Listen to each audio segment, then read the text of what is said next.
I'm Danielle Carlson, and this is Teaching Hacks.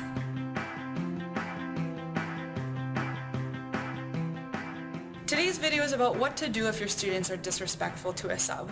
I've only had this happen twice in my 8 years here, and once was when I was teaching 7th graders a couple years ago, and then once was just like 2 weeks ago. When I taught 7th grade, they had a sub that they were really nasty to, and so I had a discussion with the students about why you need to be respectful to a sub. I was a sub for a while, so I told them how hard it can be and that I wasn't happy with their behavior. I had them all write apology letters, and if they weren't themselves disrespectful, I had them apologize on behalf of the class, and then I submitted those to the sub. And the students were fine after that. Overall, it worked. That worked really well for the 7th grade level. This recent thing happened with my sophomores, and as almost adults, not quite adults yet, but getting close, I wanted to have a different discussion with them. And I didn't just want to yell at them, because what good does yelling at students actually do?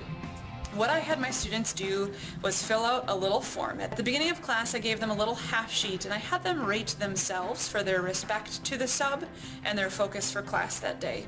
I also had them rate as a class what was the class's respectful score and what was the class's focus score. And it was just on a scale of 1 to 5, 1 being not respectful or not focused, to a 5 being very respectful or very focused.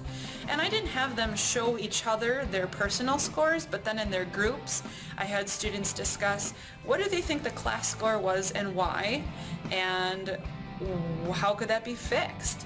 And so the class had really, really great discussions about, no, we weren't quite at the level we were supposed to be. I even had the kids decide as a table, what would you vote the class? And we voted. We voted as a group.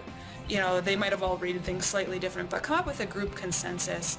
And I asked each table, how many people voted that the class was a 1, not respectful at all? And I think I actually started at 5. We started from most respectful and worked our way down. And most of my students did realize that they weren't very respectful to my sub. The whole class was maybe a 2. And we talked about how that's not okay.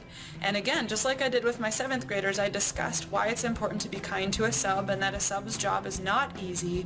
And I told them I didn't want to yell at you because that doesn't get anything done. But we need to work on our focus and our respect, because that's what you need to be able to do for a sub and for me. But you should actually treat a sub better than you treat me, because they have an even harder job than I do. And after that, my class was perfect the rest of the day.